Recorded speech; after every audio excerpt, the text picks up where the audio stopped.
समाज इंतजार करता है कि आप कब गिरिए, हम गिद्ध की तरह नोचेंगे आप लोग के लिए हम शिक्षक हैं, but what I am a student of this society. लोग आरोप लगाते हैं कि मेरा बचवा नहीं पढ़ रहा है, हकीकत में उस बचवा से पूछिए कि मास्टर जो पढ़ा रहे हैं ना उसके दिमाग में नहीं घुस रहा है, वरना डाउनलोडिंग पावर तो उसका गूगल से तगड़ा है।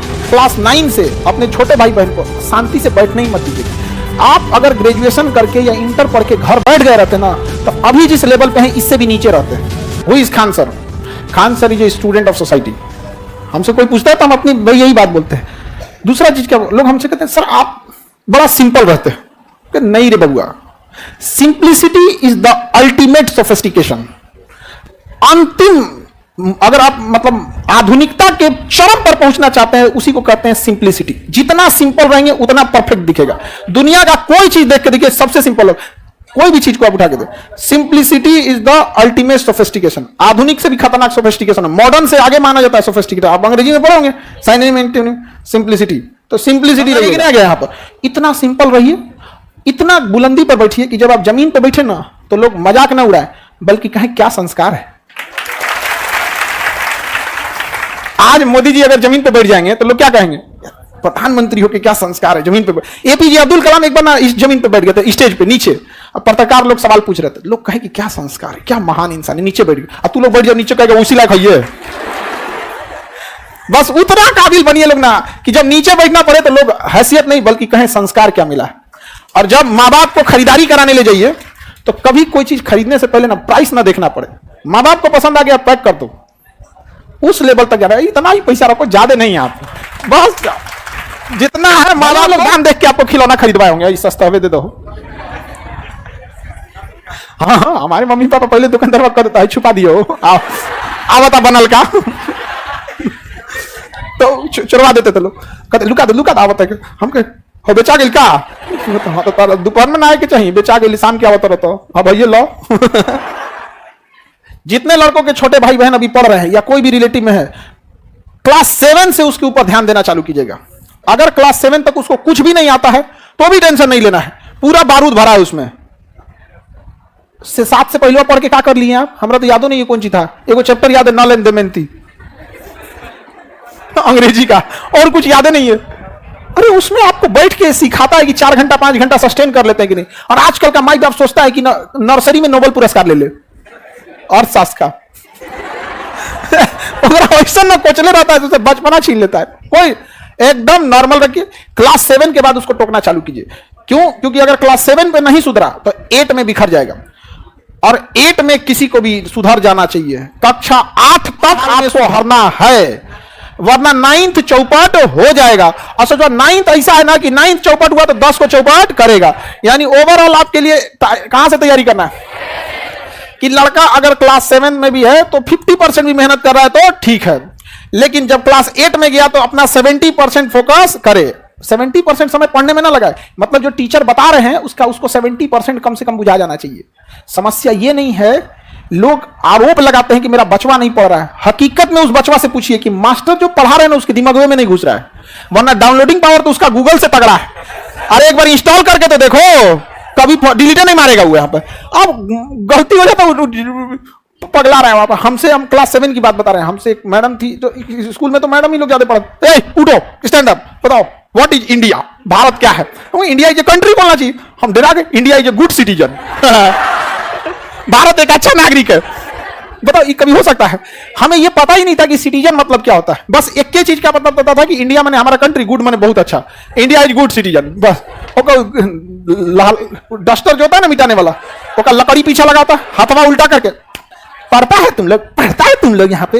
हाँ, अब वही हम लोग बोलते पढ़ाती हैं आप लोग तो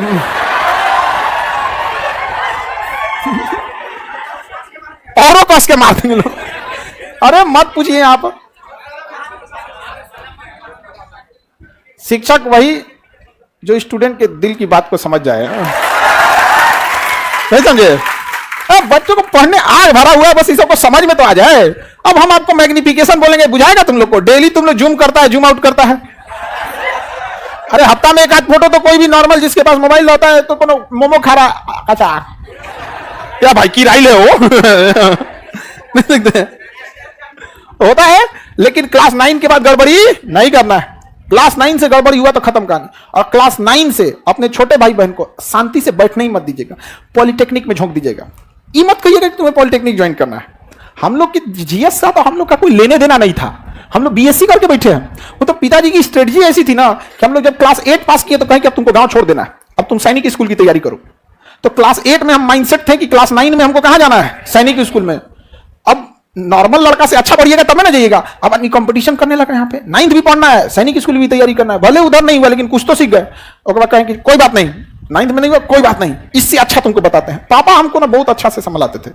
हम फेल होते थे ना तो हमको एक बात का खुशी होता था कि दुनिया डांटेगी लेकिन पापा टेंशन नहीं लेगा। पापा कहते तो तुम फेल होके आएगा तो पार्टी देंगे। इसलिए नहीं कि हम फेल हो जाए, बल्कि इसलिए कि डरते थे कि कहीं मरा वरा मत जाए। इसी सत्य में हर माँ बाप के लिए आपसे कीमती दुनिया का कुछ नहीं हो सकता है। तो वो कहें कि कोई बात नहीं, सैनिक स्कूल से बढ़िया पॉलिटेक्निक है, तुम पॉलिटेक्निक कर लो। तो मैट्रिक में जब पढ़ते थे मैट्रिक और साथ साथ पॉलिटेक्निक की भी तैयारी कर, पॉलिटेक्निक निकालना है। वो 10,000 रैंक आया, हाँ तो कहें कि कोई बात, हाँ 8-10,000 के आसपास आया। तो भाई इतना याद रहता है बुढ़ौती में हम लोग कौन सी का रैंक आया था। उस समय तो मैट्रिक का रोल नंबर याद था, आप थोड़े ना याद रहता है। लेकिन तो हमको ये नहीं समझ में आ रहा था नहीं कि हो क्या रहा है मेरे साथ, लेकिन इतना समझ में आ रहा था, पिताजी को दिख रहा था कि इसका जो लेवल है वो एक मैट्रिक के लेवल से थोड़ा नॉर्मल उड़ गया। फिर 11th में तुम एक काम कर, एनडीए की तैयारी कर, एनडीए उससे जबरदस्त है, लेफ्टिनेंट बन जाएगा इतना कम उम्र में, खटाक से लाल बत्ती की गाड़ी मिलेगी, ये वो। हम तो तैयारी कभी छोड़ना ही नहीं है। आप अगर ग्रेजुएशन करके या इंटर पढ़ के घर बैठ गए रहते ना तो अभी जिस लेवल पे हैं इससे भी नीचे रहते कि नहीं रहते। इसलिए तैयारी छोड़ना ही नहीं है। और हम लोग से कोई पूछे, हमसे एक आदमी पूछे कि सर आप अपना अभी के हिसाब से आप अपने आप को क्या समझते हैं, कहता I am a student of society, मैं इस समाज का एक विद्यार्थी हूं। आप लोग के लिए हम शिक्षक हैं, but what I am a student of this society. ये समाज हमको डेली कुछ ना कुछ सिखाता है कि समाज इंतजार करता है कि आप कब गिरिए, हम गिद्ध की तरह नोचेंगे आपको। समझ में आ गया कि नहीं? हम हिंदुस्तान वाले अगर आगे ना भी बढ़े ना, शांति से टांग ना लड़ाए दूसरे के काम में ना, तो हिंदुस्तान में वो काबिलियत है 10 साल में इतना आगे निकल जाएगी कि अमेरिका रूस चाइना देखते रह जाएंगे। हम लोग परेशान किससे हैं? पैर खींचने वालों से, केकड़ा के बीच में नहीं, केकड़ा खींचते परेशान है हम लोग। यहां पर आप असफल होंगे, आपका परिवार से ज्यादा पड़ोसी वाला रह गए, बार बार पूछते रहता है। इसलिए टेंशन नहीं लेना है, टेंशन फ्री पड़ना है। समझा कि नहीं आ गया? हम हर समय या तो आपको सफलता मिलेगी या तो अनुभव मिलेगा, एक्सपीरियंस या सक्सेस। और हमेशा याद रखिएगा, experience beats the knowledge. Experience हमेशा ना नॉलेज को पीछे कर दे। आईआईटी के इंजीनियर को बुला के लाइए, वो मिस्त्री को बुला के लाइए, खुलवाइए पंखों दाएं दाएं मार देगा, यहाँ टेस्टर लगाएगा, यहाँ पत्ती टेढ़ हो गया है, हवा नहीं दे रहा है, अपन साइन थीटा कॉस थीटा करते रह जाएंगे। तो आपके पास क्या मिलेगा? एक्सपीरियंस।